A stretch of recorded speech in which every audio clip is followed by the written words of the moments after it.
Hey everyone, welcome to Love, Rinse, Repeat, a podcast recorded on the unceded sovereign lands of the Gay or Muggle people by me, Liam Miller, he, him, here's a minister in the Uniting Church in Australia. Joining us back on the podcast, what might be her fifth time, is Grace Ji-Sun Kim. Grace, welcome along.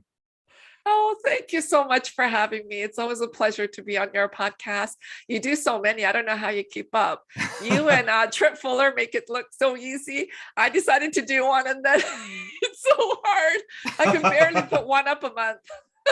One a month seems good. I don't know. That might be the move in the future. That's okay, that's but you probably do wise. so many. Trip does like once a week or something like that. But Yeah. you two make it look so easy.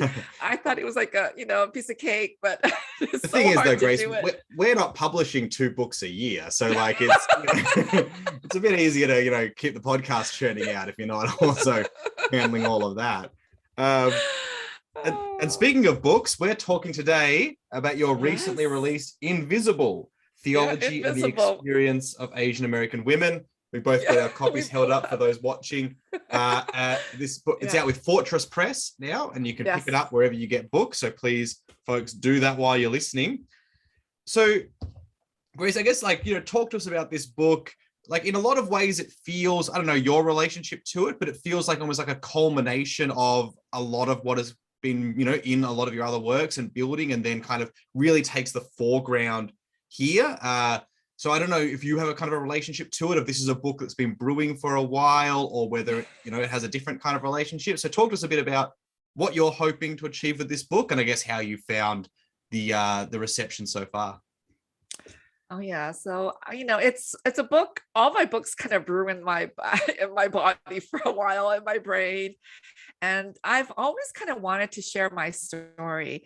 And they were, they pop up in my blogs and my previous book. And so I originally started this book like more as a memoir, and then when I had the publisher kind of made it more academic.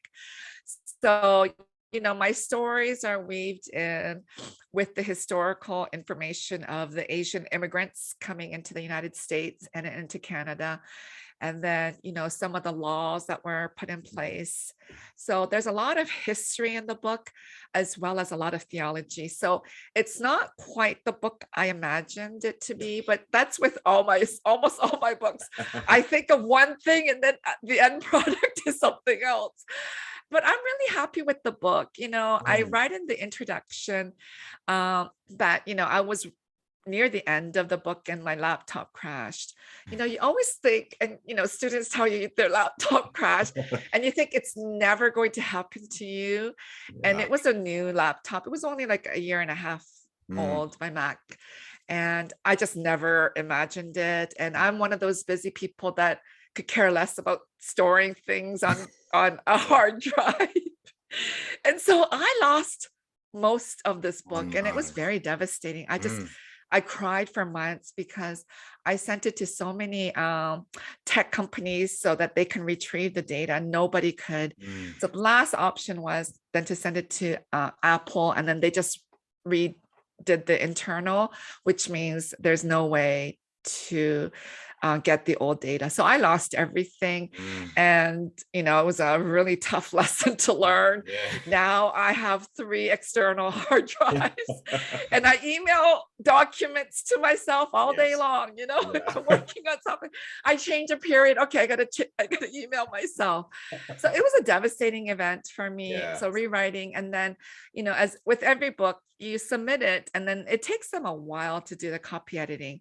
So it was months later, I got the book back with the copy editing. And then I realized, I did begin with hoping it to be a memoir, and then it changed into more of a theological, historical, religious book. But then reading back my own stories that I included, I was like, oh no, I don't know if I should include these stories. It was a really it was a strange moment for me because I had written it, but then, months away from it, I was like, oh, I can't believe I wrote all this into the book. And I was debating, should I delete some of these stories? And then at the end, I kept every single one of them that was already in it during the copy editing stage. And so now it's kind of out there, some of them very personal stories.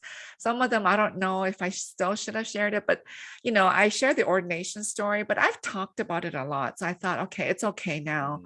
I didn't put names in there, but I just thought, since I've talked about it so much, it's okay now to be in a book. So there are very personal stories. And I found at the end, because I'm a feminist theologian, without the stories, I think it's really hard for people to understand the theology that I'm trying to develop and present. And so even at the end, I do develop the theology of visibility. That was not my intention when I first began the book many, many years ago, because it was supposed to be a memoir. But because it turned a little bit, as maybe a textbook people can use, or a Bible study book, or individuals can read it for their own selves. I thought I should end with some theological kind of thing. So that's where I developed the theology of visibility. And so, I'm so glad, I was on Tripp's podcast, which will be coming out. You may beat him to it. I don't know who's going to share it first, but this is what I wanted. I wanted non-Asian Americans to read it. Yeah. I want everyone to read it, because I think people can still find a part of themselves as they're reading my book. The history of immigration will be different, but still they may be on the other side of that story too. But I'm just hoping that the book will open people's eyes and hearts to see how people in the margins experience God, experience Christianity, experience church, because, Christianity and theology has been so white and so male dominated. We need to kind of dismantle this, unpack it, deconstruct it. And so I hope my book is a little contribution to that. I think it's a necessary kind of contribution. That's why we need womanist voices. We need Hispanic, Latinx voices. We need white women. We need all these voices, queer voices, every voice to help us understand God's presence in our life, because, God is this infinite being who created all of us, and we are this tiny little human being. And so, one voice will do no justice to understand God's presence in the world. We need all these diverse voices and their experiences to help us understand the fullness of God. Thank you, Grace. I think it does definitely move us in that direction. So it is an excellent work. Thank you. It was interesting. So thinking about this this central idea of invisibility and that being this marker of Asian American women experiences. There was a tweet I saw some time ago, and I tried to find it in preparation for this, but maybe it was deleted or the person wisely left Twitter. But she was a Asian American woman, and she was talking about how she was at some big kind of conference, sitting next to her white husband, and then they said like, okay, now we're going to have like the POC caucus. So folks who are, white you can move out, and so the husband got up and he kind of turned back to her and it's like, aren't you coming? And she was like, I'm a person of color too. She shared that kind of experience of invisibility and when you count and do people see you as counting within that? And I think part of what your book is exploring is that particular experience of belonging and non-belonging. Particularly when the racial discourse is so often in the US, a black-white discourse. So talk to us a bit about that invisibility as this kind of, central motif, and then I guess how that kind of, that relation, I guess, within where people see themselves and belong, and actually, and the book's kind of push to, we need to see ourselves in this Asian American identity. Yeah. So, the concept of invisibility and being invisible is not just to the Asian American woman, but also Asian American men too. So, as you mentioned, the black and white dichotomy of racism. So that's what happens here in the US. We talk about racism in black and white terms. It may be happening in other parts of the world, like Australia and other places. So, if you're not Black, then the experiences that we experience are not considered racism or racist. And so we get kind of deleted from this experience that we experience so much. And, during this pandemic, with the AAPI hate crimes, it just rose so much. There were always Asian hate crimes, towards our community, but the increase, and it didn't help because we had this president who kept calling it, Chinese flu or the Asian flu.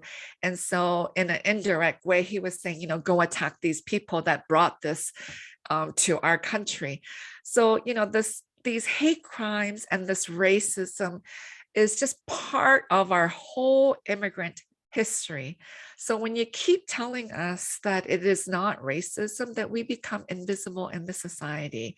And it's not just that aspect, but there's many aspects that make us invisible. In America, we're about 6% of the population. African Americans, I think, are 14 or 13%. Hispanics are lower.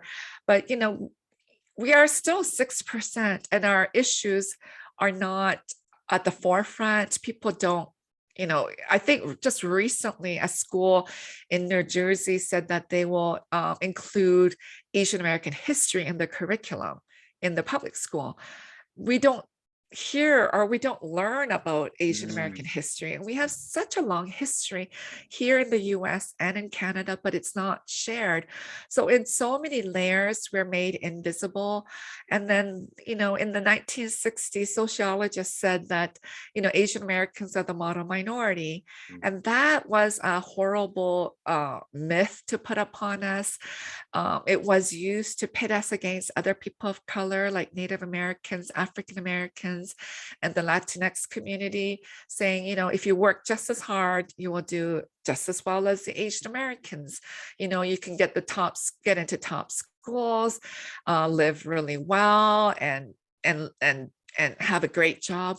But that's not true. There are so many Asian Americans all over US and Canada living in poverty. We don't all go to the top schools. We don't all have great jobs. If you just go to Flushing or different parts of the country, people are living in poverty. They're living in these small apartments, sharing bathrooms and sharing kitchens with other family and other people. So this is the reality, and these realities are made invisible. So Asian Americans as a whole are made invisible by this white dominant society and even Christianity itself. But then within our Asian American community, because of sexism, because of the patriarchal culture, then Asian American women are now doubly made invisible. So our stories of, sexual assault or physical assault or any of those horrible things that happen to us, we live in Asian culture, as well as in some other cultures, we live in an honor shame society. So we don't want to air our dirty laundry. We don't want to share these stories of, people, attacking us, family members or friends or strangers. We don't want to share that. So then that's the other layer of Asian American women's experience, that we are made invisible by the white dominant society, and then this patriarchal Asian culture that we also reside and are part of. And so part of, the stories that I struggled with after I wrote it, should I include them or not? I think if I don't share the stories, then I'm making also myself invisible to even within my own book. So I decided to share them to say, this is what is happening to Asian American women. It's a very common thing that's happening. So, we shouldn't be so ashamed of it. We need to share. We need to understand it's happening and do something about it in our community. Otherwise, our issues become invisible. Our being, our personhood becomes invisible, because we're going to keep burying it as if everything is okay within our Asian American community. So there is this double layer of being invisible. So that's why it's this is not a good thing for us. We are all created in God's image. We are to flourish. We are to be liberated. And we've got all these multiple layers of things that prevent us from flourishing and doing what God has called us, because of these structures that exist. No, thank you, Grace. I think that's right on. And I think so. It's interesting. There's like a bit earlier in the book where you talk about going into your graduate program or into a class as an early PhD student. You hear a man's voice rang up behind you of "Thank God, another Asian," and you turn around and saw some young male Asian students there who saw you, and you kind of detail the kind of conflicted feelings you had of like, not wanting to be just another or instantly associated with, like, because of that, defining characteristic, but also, and wanting to be seen as just a theologian, but also acknowledging, as you have just now, we've got to speak from and to these particular experiences and not try to hide them. And a lot of theology's problems in that white male mode of particularly through the 20th century was just like being like, well, I'm not anyone in particular, I'm a universal person who can speak to all and all. So yeah, as you kind of wrestle with those experiences, and then also this desire to say, no, we need to stake our claim, we need to own and become visible. I'm just curious about that, how you feel that navigation still in your theological work as you write about a wide range of things now, but still, there's a sense of, but from here. Yeah. So, when I was doing my PhD, there were a lot of visa students from Korea. So all these men, I think I was the only Korean woman at the time. It's a large program at the University of Toronto. There's, I think 7 seminaries there, and they all come together as the Toronto School of Theology. So I was at Knox College and St. Michael's University, but I was about the only Asian woman there, Asian American woman. And I had all these Asian American or Asian male classmates. It was very difficult. In one way it was fun to hang around, but another way, the expectation, but then also how other white people see me. So there were a lot of things happening, and it's one of those experiences I'm just so glad to put behind me and to be done with. I'm just glad that it was one of those programs. Yeah. But it really made me struggle with my own identity and how I am viewed by others within the Asian American community and the wider community. And I bring all those kind of aspects into the book in different ways. And, even though I said I'm glad to be done with it, those kind of struggles I continue to have in different areas. So it's not something I can just push behind and, okay, I went through with it and it won't happen again, but it does happen. And, I just, I end with the theology of visibility. I hope those who feel invisible, for Asian Americans, it's a very common experience. We can just talk about being invisible and all of us understand fully what that means. But I think in so many other ways, different constituents, different people in our society feel invisible, whether it be because of their ableism, whether it be their sexual orientation or their gender identity. People are made to feel invisible. And I think, part of our Christian calling is to embrace one another and to love one another and to value them and make them visible. They should be pulled in from the margins and welcomed.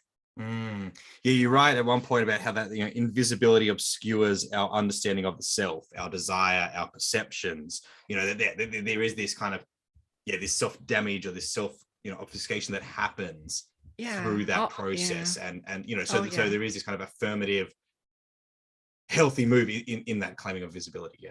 Yeah. So, when I was growing up, because of the racism experience in school, you just want to be made. Not only are you made invisible, but you want to make yourself invisible too, because if you stick out, then they will continue to make fun of your looks, your heritage, your identity, your accent, the way you dress, the way you smelled. There's all that. So, there's all these different layers of this invisibility that happens to us. But, as I write the book and as I raise my 3 children, I'm trying to live day by day by embracing and celebrating my Asianness, Sandra Oh, who's a Canadian American actress, I identify with her in so many different ways. And the fact that when I was growing up, everybody thought I looked like Sandra Oh, but anyway, that's another side thing. But her and I are very similar in age, but she has the hashtag. It's just an honor to be an Asian. So I try to celebrate, because I think that's what we need to do.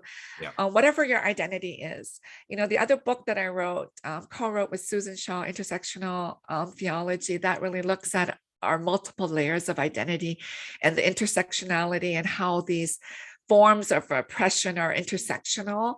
So I feel those who are oppressed because of these different forms of oppression and domination, that, these multiple layers that happen in our society and in our churches, can start to embrace their uniqueness, their ethnicity, their identity.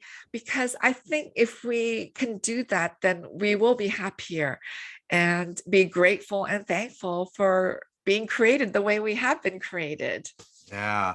And then I like then how that celebration and embrace, then when you get to that theology of visibility, like carries over into method and expression. And that you say, like, Asian people have this rich cultural heritage, rich language, rich conceptual, philosophical traditions that need to be brought to bear on the way we talk about God.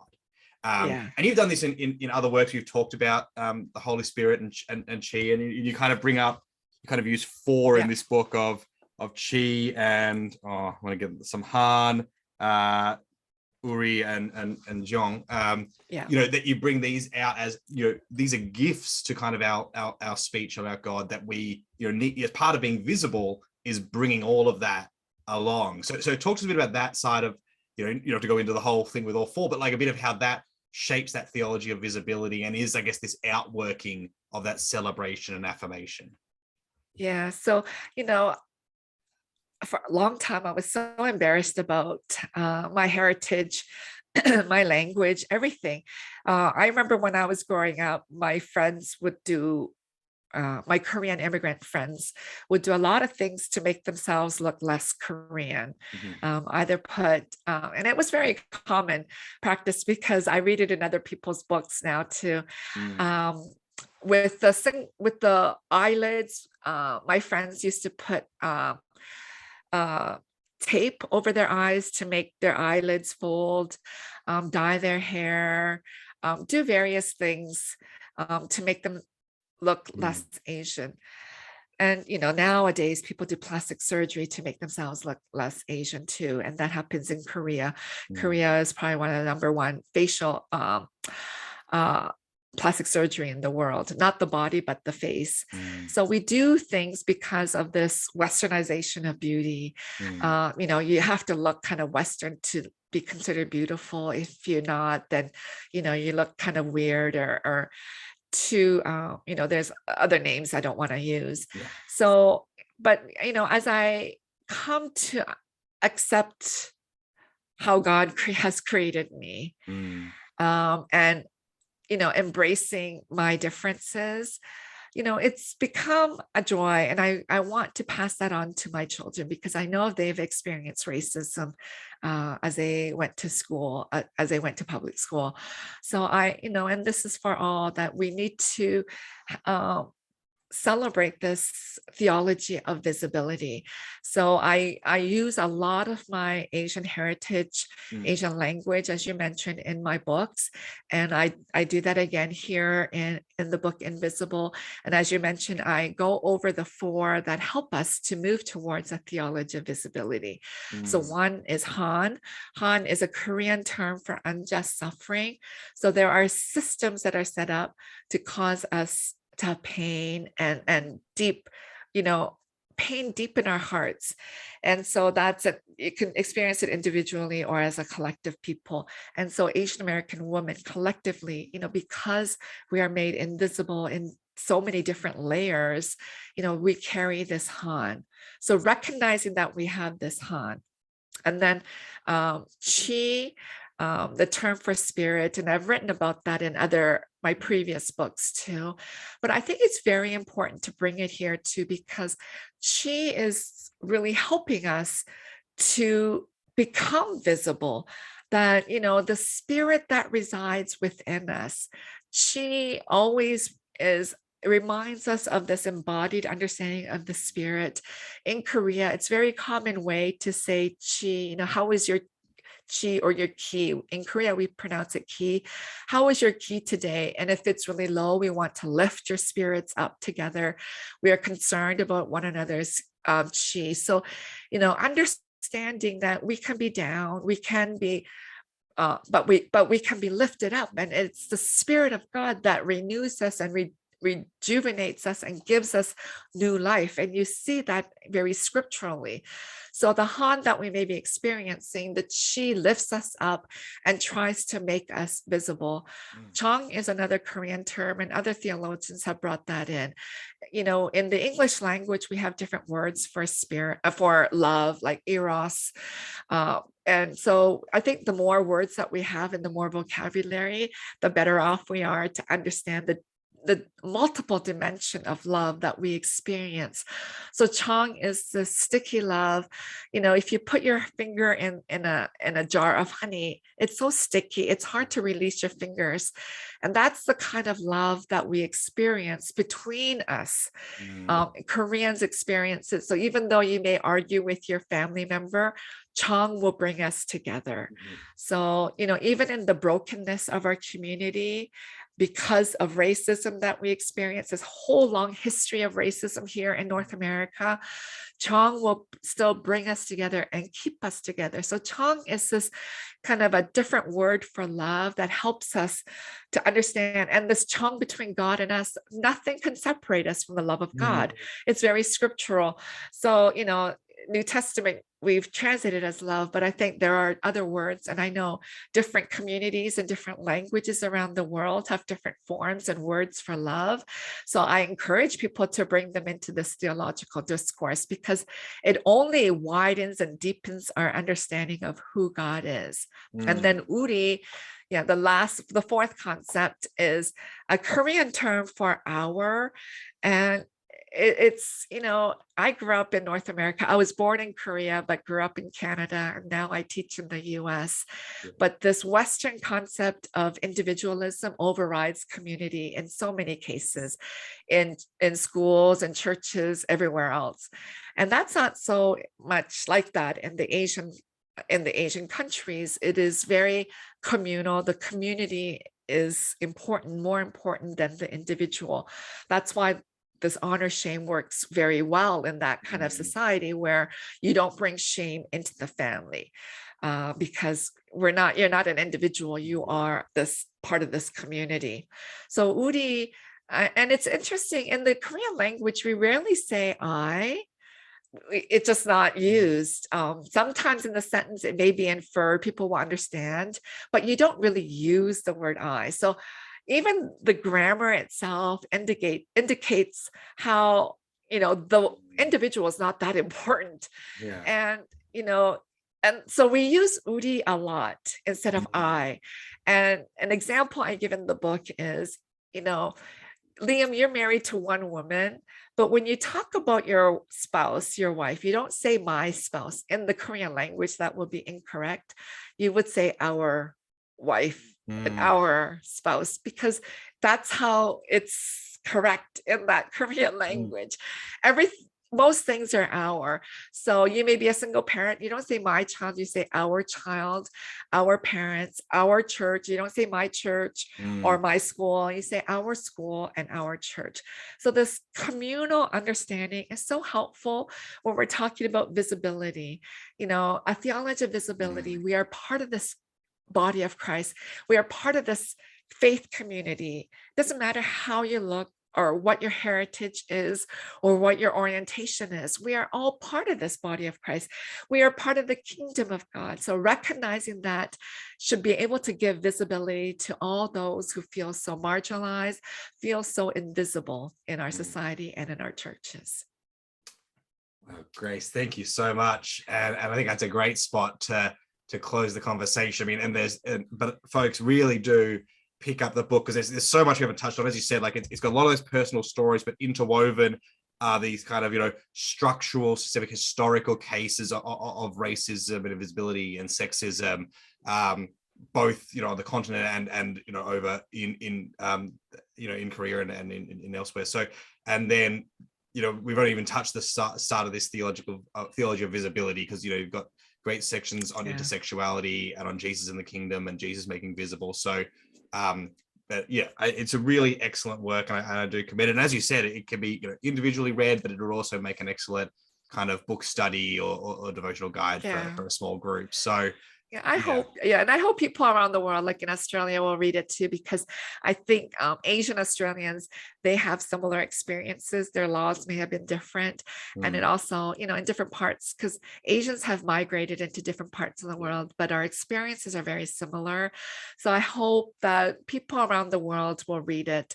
And, I love to hear from people. I love to hear reviews and the ratings. So please go ahead and rate it on Amazon or wherever you do a Goodreads, and encourage people to read it. Thank you so much, Liam. It's always a joy to be on your podcast. You make it look so easy, and I know it's not. So thank you so much for having me. And I hope to see you one day again when the pandemic is over, when we can all travel again. So that would be wonderful. So no, thank you so much. It is always a joy to have you on. It was a pleasure to read your work. And folks, as well as picking up Invisible, make sure open up wherever you're listening to this right now. Open up and also subscribe to Madame Grace's podcast and have a listen to that. Some excellent episodes. And yeah, Grace, thank you so much for joining us again. And folks, we'll see you all next week. Bye. Thank you so much, Liam. It's a joy to be with you.